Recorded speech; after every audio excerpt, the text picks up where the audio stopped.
2005, Brazilian criminals pulled off the most elaborate bank heist in the country's history, using nothing but shovels and fake grass. The Banco Central in Fortaleza seemed impossible to rob.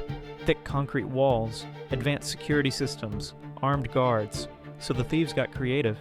They rented a landscaping company right next to the bank. For 3 months, they pretended to sell plants and flowers during the day, but at night, they were digging.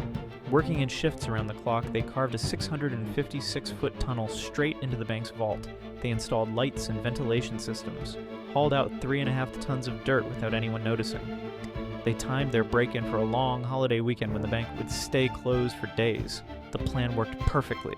$70 million stolen from hundreds of safety deposit boxes, but one robber made a deadly mistake. He used his cell phone inside the tunnel.